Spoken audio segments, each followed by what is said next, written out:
Hey friends, welcome to the Courageous Podcast. I'm your host, Lauren. This is going to be our very first episode that is recorded and going up on YouTube. If you follow me on YouTube already, you may have seen my failure.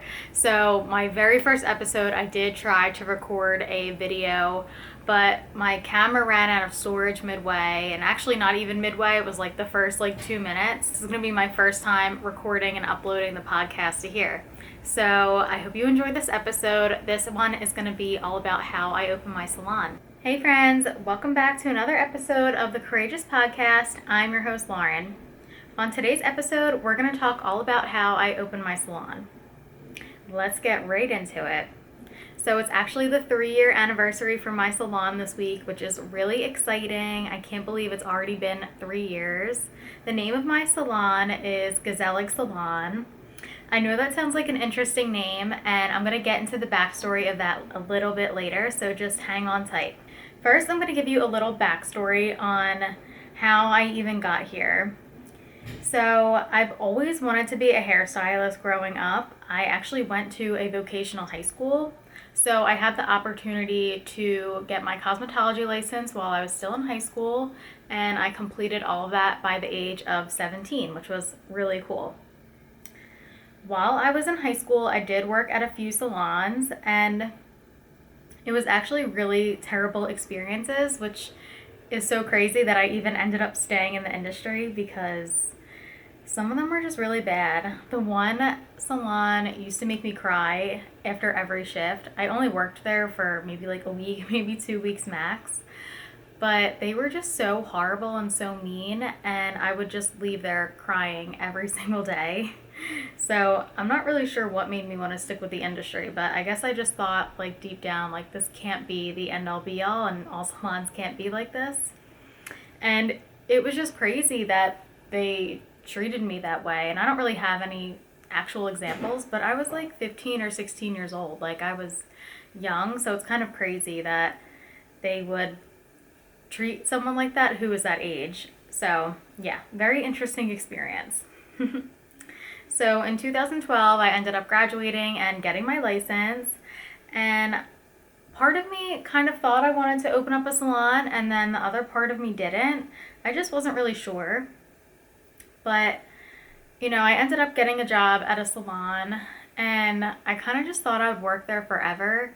And I don't really know why. I don't know who put that thought in my head, or maybe I just made it up myself. But I got a job at 17 years old at just a regular neighborhood salon. It wasn't overly fancy, but it wasn't also a bad salon either. It was pretty cute in there. And I grew up in Philadelphia, so I did, of course, have the opportunity to potentially work at some really high-end, nice salons in Center City and downtown Philadelphia. But that just was never really my vibe. I never really felt like I would fit in with that kind of salon. And it always kind of just reminded me of New York, how it's very busy, fast-paced. And I just never really felt like that was something that I would enjoy or an environment that I would fit in or like. So I ended up just wanting to stay close to home and working at a salon near me. So it was actually perfect. So working there was really tough because I just had no idea what I was doing. I was hired as a shampoo girl, but I was never trained, and I was never really given any guidance on what my career would look like or what working there even looked like. So I would come to work every day honestly confused. And maybe that's partially my own fault because I wasn't asking questions, but I just didn't know what to ask. And I also just wasn't told, am I going to be a stylist there? Am I going to learn how to do hair working here? And let me just paint the picture. I was the youngest person working there by 30 years, maybe 25 years. And, it just wasn't really my vibe. I didn't really fit in, but like I said, for some reason, I just kind of thought I was going to work there forever.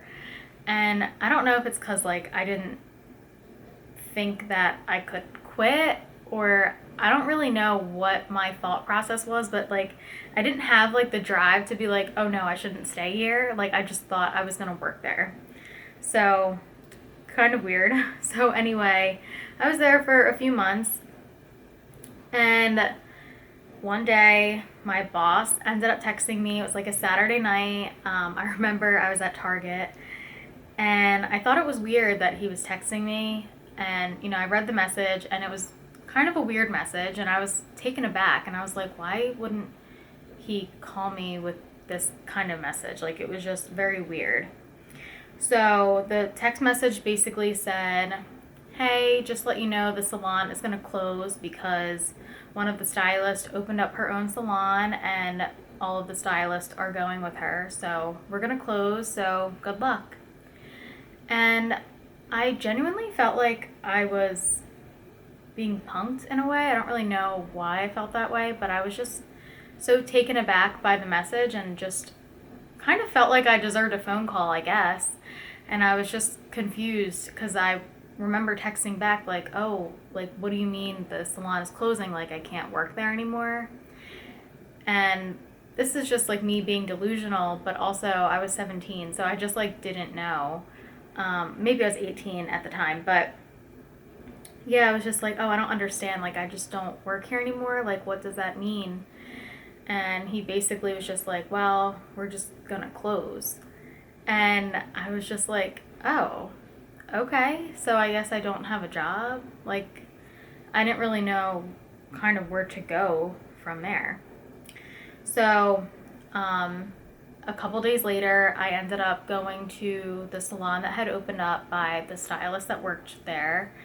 And I, delusional again, I asked her for a job. And of course she said like they were full and, she didn't have room. But obviously she would have asked me to go with her if she wanted me to, so duh. But again, I just didn't really think about it. But I don't know, shooting my shot, I guess. So I ended up, leaving there and just kind of thinking like, oh, well, I guess I gotta look for a job. I don't know, because to also say, I don't know if you noticed or not, but I didn't go to college. So at this point, I don't have a college degree, and I gotta find a job at a salon because that's what I want to do. So I'm applying for salons, and if you're not in the hair industry, then you may not know this, but applying for a salon job is pretty much like you kind of gotta like put yourself out there, because most salons are small businesses. So you're not like going on a website and applying for a job and filling out a job application. Like, you gotta like show face and kind of just like show up. And this was in 2012. So there was no Instagram. I mean, there was Instagram, but it wasn't what it is. No salons had Instagram. So I was just walking around to salons with my resume, and I would just walk in and just ask if they were hiring or if I could leave my resume. And that's kind of what it was. So I ended up going to a salon that I knew had a good reputation, and I knew someone that was a customer there. And I remember I walked in and I was low-key intimidated because it was so beautiful in there. They had these like gorgeous chandeliers, and it was like a newly remodeled building, and they were established for a long time, but they moved to a new location and remodeled, and it was just so gorgeous. It was big, and I was like, oh my God, this place looks so intimidating, but it's so beautiful. And I ended up asking the receptionist if I could leave my resume or if they were hiring. So I leave my resume with her, and then ended up getting an interview and ended up getting the job at that salon. And it was amazing. I ended up working there for pretty much my whole career at that point. I worked there up until I owned my own salon. The bosses were amazing, and my coworkers were amazing as well. Like, my bosses almost felt like second moms to me. My coworkers were like sister-friend type of relationship. So it was a really good environment. I learned a lot. And I mean, honestly, I'm so glad that I lost that other job, because I don't know if I would have went to that salon or like what the trajectory of my life would have been if that other salon didn't close. So everything happens for a reason. So how did I end up here? Now I own a salon, and I'm saying how amazing this salon was. Why did I leave? So I'm kind of just gonna paint a little bit of the picture of, what my life was like for, I think I worked there for like 7 or 8 years. So, what was that like? So for me personally, I just have that entrepreneurship personality. I just always had a drive to do more. I could have everything in the world, and I always want more. I always want to achieve more. I always want to do more. And that's kind of just what it was. I mean, there was really nothing else to it except that I just wanted to do my own thing eventually. So when I first started working there, it was only like a couple days a week, like a part-time job. I was hired as a shampoo girl, assistant, and training, and it was a great training program. They did teach me everything, and I was there part-time. So on my days off, I didn't like want to sit around and do nothing, so I would go on YouTube, and I learned so much from YouTube. A lot of the channels that I was watching were called Cute Girls Hairstyles, which I still follow to this day. They kind of like rebranded themselves a little bit, like the twins Brooklyn and Bailey are grown up now, so they have their own channel, so I follow them still. Confessions of a Hairstylist, Free Salon Education, and Jamie Dana Hairstylist. So those were the big major YouTube people that I would follow. Oh, I actually forgot to say something. So I'm looking at notes, but I'm not really fully paying attention. So I did skip over something. So when I worked at that previous salon, I remember I used to Google how to be a shampoo girl. And it just reminded me because of the YouTube note that I have written down. So I used to Google how to be a shampoo girl because I just always felt like I didn't know what I was doing and no one would tell me otherwise. And I would just always just felt confused. So when I would Google that, nothing would come up because this was in 2012 and the internet just isn't what it is today. Like there was no hairstylist bloggers at the time. There was no hair YouTube channels that were like reputable. And I feel like now our generation is those YouTubers who are the ones putting out the education. And these are the people that I was saying I was learning from a couple years into my career. So, but yeah, I just thought it was funny because I used to try to Google, like, how am I going to be a good shampoo girl? But nothing would come up. So, yeah, just thought that was funny. But yeah, so basically I would just be on YouTube and like working on mannequins and just doing the most when I was on my off days at the salon, just because I was so fascinated with my job and I loved it so much. I couldn't get enough of it, and I just wanted to do more. I wanted to learn more. I wanted to grow as fast as I could. Again, if you're not in the hair industry listening to this, it takes a while to build up a clientele. So even though I was training and shampooing and they would give me their clients to work on as models, and I would try to get as many of my own clients in there as possible, it just takes a long time to like really build up a full reputation and a full busy schedule as a stylist. So I had a lot of free time. So on my free time, I always tried to educate myself further and work on a mannequin and just really do things to help further myself and grow myself a lot faster. Another thing that was really great about the salon that I worked at was they did a lot of in-salon education. So not only would the one owner do a lot of the training, but they would also bring in educators from brands. And I've never seen that before. Like, I worked at a few other salons and, maybe they weren't the greatest salons, but I'd never seen like anyone from a company come in. There was never an educator, like nothing. So at this salon, they had education like once a month or, maybe a little bit less than that, but I felt like it was all the time. And they would bring in educators from the company color that we used called Lanza Hair Care. And it was just amazing. Like, the educators were so nice and they just made you feel so like at level with them. They never made you feel like they were better, and like what they taught was so trendy and fun.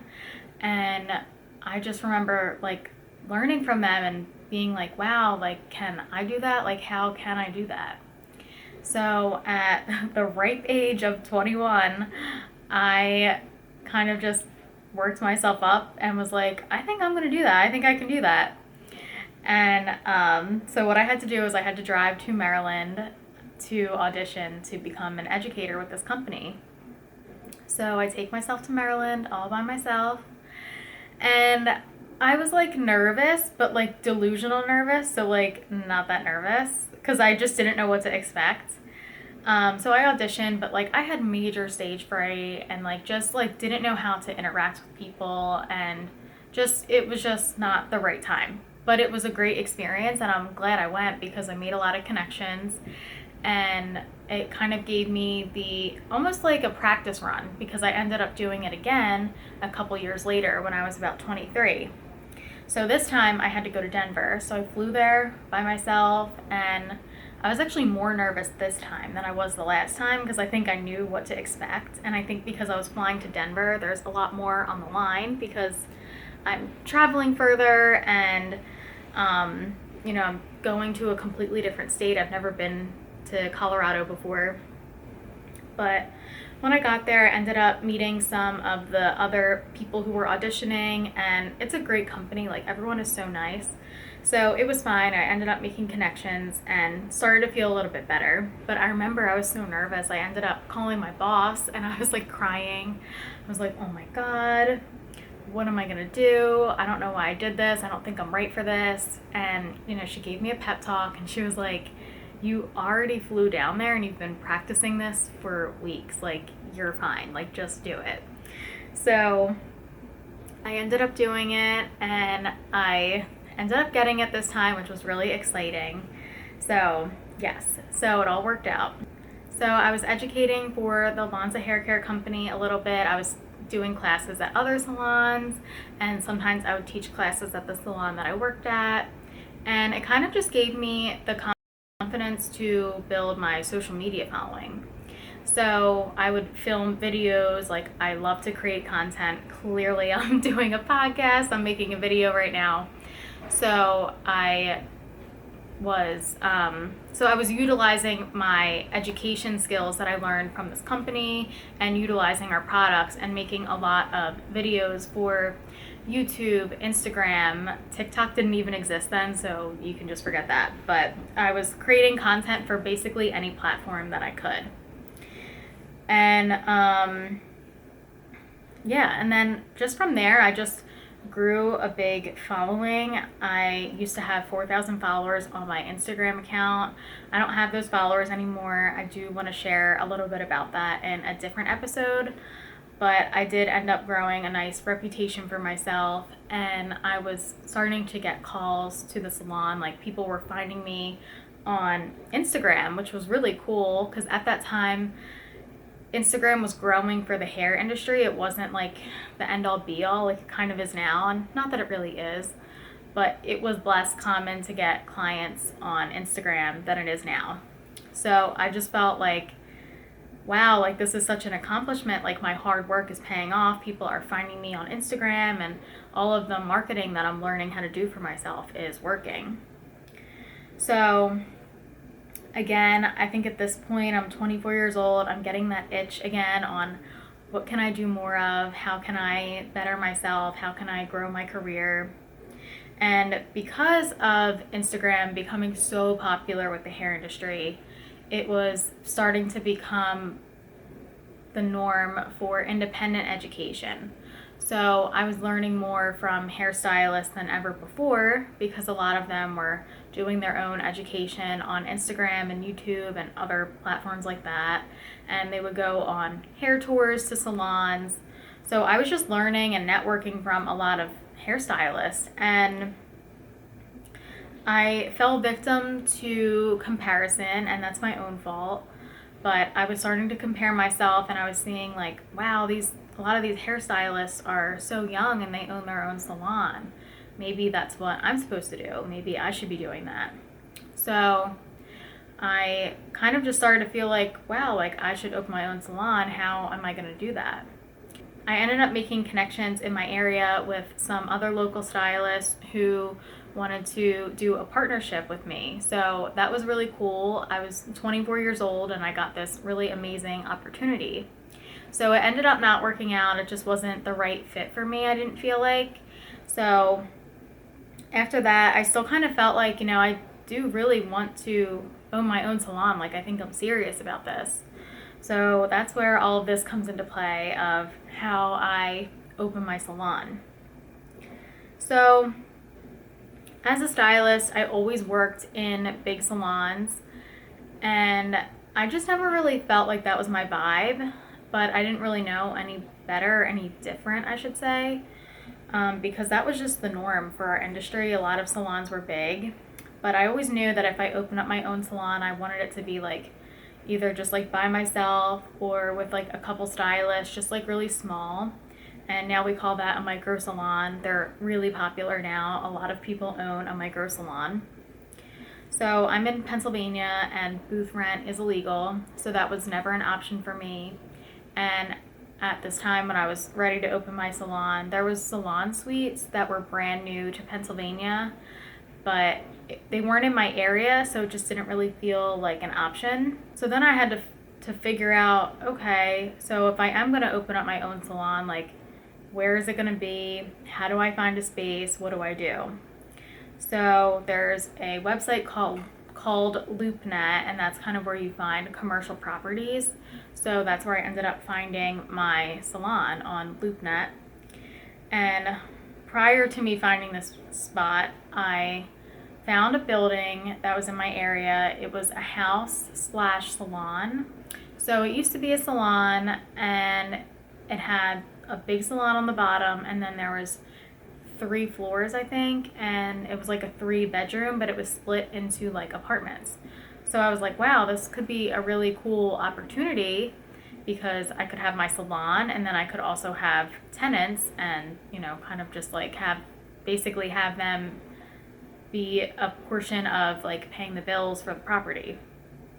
So I kind of realized that this wouldn't be the right move. That would be way too much to swallow all at once as someone who is, I think I was 26 now. So this all, like, if you can kind of see, like, it doesn't happen overnight. So I believe at this point I was 25 or 26. And it just didn't work out. It wasn't the right place. So I ended up finding my space on LoopNet. And that one ended up being a 700 square foot space, which is the perfect size, and honestly it might have even been a little too big, as someone who's starting their own business and kind of just wants to start slowly. And that was always my vibe. Like, I always wanted to start small and work my way up. I didn't want to start too big. So I ended up getting my 700 square foot space, and then at that point it's like go time. Like, there's no turning back. You now have a lease that you're abide by. You have to pay rent. So I kind of was like, okay, so now what do I do? I guess I gotta construct this place. What am I gonna do to construct it? How am I gonna decorate it? I don't even know if I have any ideas. And what am I gonna name it? And then also, like, how am I gonna go about the business stuff? So that's where Google and Pinterest come into play. Thank God for the internet. So just Googling, how do I get a business license? What's an LLC? What's a sole proprietorship? How do I find a salon? And just anything and everything I was Googling. And then as far as the name goes, I ended up going on Pinterest to find my salon name. So the first time I was trying to name my business, I just typed in on Google, how do I name my business? And a website came up for a company that does like business naming, which is so bizarre. But anyway, so you pay for it, fill out a form, and then it gives you like a list, a long list of names.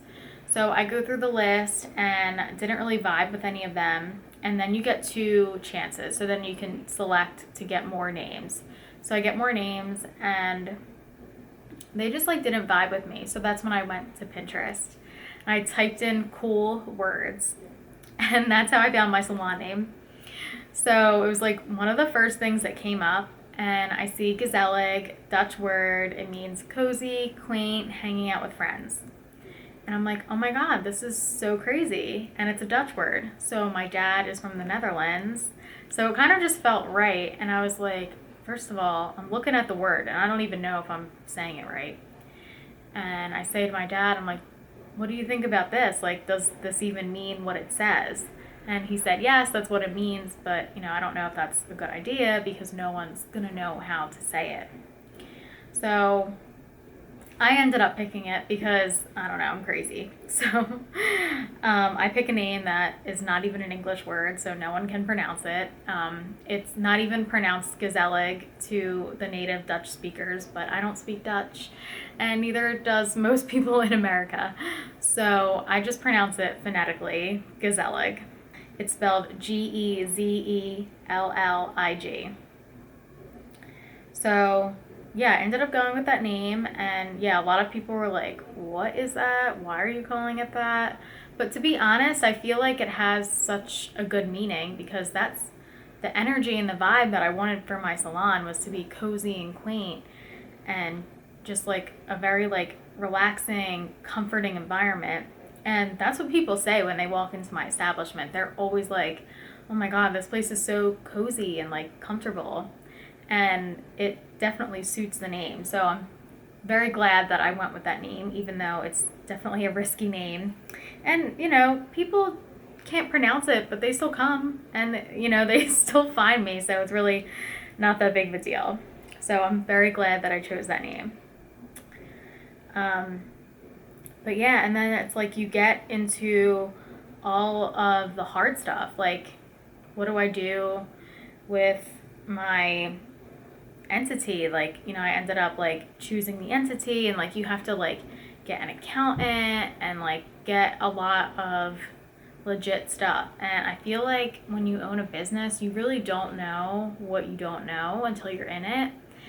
And it's like once you sign those papers for all of that stuff, like you just have to roll with it, and like there's no turning back. I mean, of course, every decision can be altered. Like if you don't like something, of course you don't have to do it. But, when you put so much money and time invested into something, you want to see it through. So once I like got through all of the beautification process, or I don't even know, like maybe vanity part of owning a business, I don't even know if I'm saying that right. You kind of get that vibe of like, okay, so this is real now. Like, am I gonna hire people?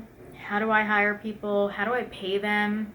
Where is this money gonna come from if I pay them? Like, what if I open this business and no one comes? Like, there's like a lot of risky factors that come in once you get to work. The thing with owning a business is it's very unique to everybody. So my story is going to be very different from other people's stories, and your story is always going to be different than mine. So I would Google a lot of stuff, and I hired some business coaches and took a lot of courses. But to be honest, it's just so individualized. It's really hard to learn from that kind of stuff. Unfortunately, with owning a business, you do have to make a lot of mistakes in order to learn. And I think for me personally, that was like the hardest pill to swallow, because it's not that I don't like making mistakes, but I don't like letting people down. So like having employees and customers and just like having those people like obviously rooting for me and, being a part of my business, I didn't want to let anyone down. My first year of owning my business literally felt like I was in the middle of the ocean with no life jacket and no boat to rescue me. I felt like I was drowning every single day. Anything that could have gone wrong went wrong, and then some. So it's like I just felt like every time I blinked, something wrong happened or a huge thing would happen, and I didn't know what to do, how to fix it. And I was asking people for advice, but it's just so hard to get advice, like I said, because everyone's business experience is different. So it's really hard to get answers. And I wanted answers, of course, because I wanted help, but it was just hard to actually get real answers. So I just had to do a lot of learning and kind of just sitting with things that were going on and kind of just having to figure it out for myself. And I put a lot of pressure on myself because I did have employees and I didn't want to let anyone down. I didn't know, I wanted to be a really good boss and I didn't really know how to do that. And I think that's okay. But I think at the time I didn't think that it was okay. I thought that because I opened a business that I had to know how to do everything right then and there. But the more experience I got, the more I realized that will never happen. And I'm still only 3 years in. Like, my business is so new that I don't have the answers to everything. And now I'm very honest when I don't know the answer. And I'm just like, no, I don't know the answer to that, or I'll figure it out, but I can't promise anything. And that was really just like one of the things that I feel like has helped me grow is kind of just like being honest and just being okay with not knowing the answer to everything and not being the perfect boss and not being the greatest, because it's going to take time, and a business that's only 3 years old is still so new. So the lease at my salon was for 2 years. So approaching that 2 years, I decided that I wanted to move the location because I wasn't happy there. It just wasn't the best fit for me. I didn't really feel like I could be myself. So I ended up looking for a new property. So I'm looking for a new property and I'm still taking clients behind the chair and still being a boss. And I find the property and I had to renovate it. So all of this is going on for like a few months. Like, again, it's not an overnight thing. So I'm doing renovations on a place, having to go there every single day after my clients so that I can make sure everything is going well. And also help too. Because when you own a business, like, there's no like handyman on call. Like, you're the handyman on call. So I had to do a lot of the blood, sweat, and tears into both of my places. We find a new location and it wasn't too far from our other location. We just wanted to move to the suburbs just because I wanted just a different scenery. So we ended up going with that location, and like I said, we had to do construction because it wasn't a salon. So just had to do a proper build out for that. And I wanted it to be more of a salon suite style just because the building was way bigger than I even wanted my salon to be. So I ended up constructing it into rooms and having everything up to code and up to salon standards so that I could potentially have some stylist renters. And it ended up working out really well. So we do have someone, and then we ended up turning one of our other rooms into a head spa recently. And if you're on TikTok or on the internet, and you may have heard of a head spa, but it's basically a massage technique for the scalp. So it's very like cleansing, exfoliating, and relaxing. So now we've been at our location for about a year now and everything's going really well. We're happy with the new location. But yeah, so those were my first 3 years of owning a business. And I'm learning every single day. There's not a day that goes by that I'm not learning anything. Like, there's just not enough time in the day to get everything done as a business owner. And that's just something that I feel like you'll never know, and you'll never really truly know what that feels like unless you actually experience it. Because I feel like I didn't go into salon ownership thinking that it would be easy. Of course I didn't think that, but it's so much harder than I could have ever even imagined, just because there's so many twists and turns and unpredictable things that can happen at the drop of a dime.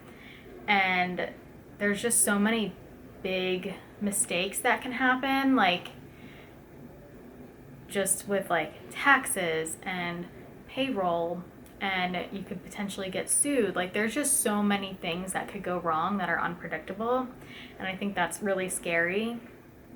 Something that I feel like should be is, I do feel like everyone should be required to take a course before they get like a business entity. And I know that not everyone would agree with that because, that's just not what owning a business is.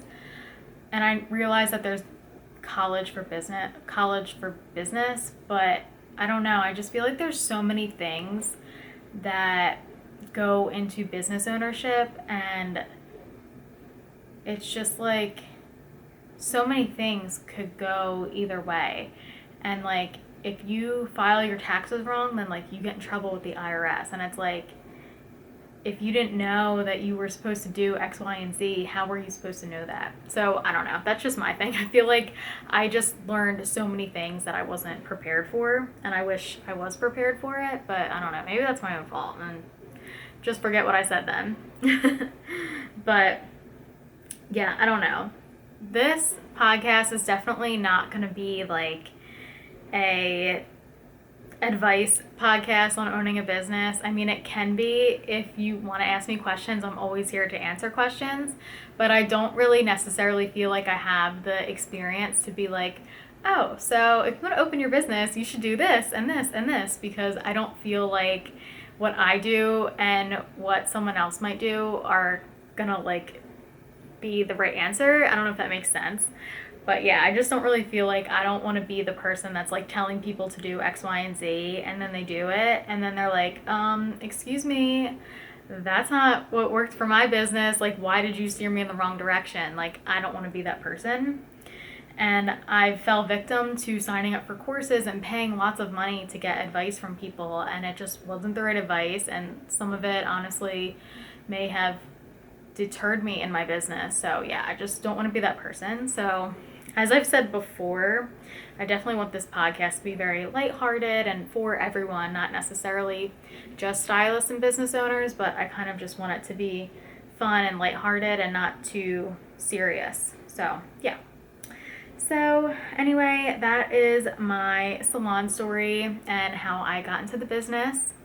I can't believe that it's only been 3 years. It feels longer than that, but also shorter than that. I don't really know how to describe that feeling. And they say that the first 3 to 5 years of owning your business are the hardest, and I can absolutely attest to that it absolutely is, because I am just in the thick of it. I am crying all the time because it's so hard and just so many things come up, and it's a mess. So I can't wait to get past that phase. I mean, hopefully there is a past that phase, but yeah. So thank you so much for tuning in and listening to this episode. I hope you enjoyed my salon story. Thank you again for tuning in to another episode of the Courageous Podcast. I'm your host, Lauren. If you don't want to miss the next episode, be sure to follow and subscribe. If you want to watch the video version, you can watch on YouTube at the Courageous Stylist channel. I would love if you could give me a rating and a review. You can drop your episode suggestions or questions in there as well. Thank you. I'll see you next week. Bye.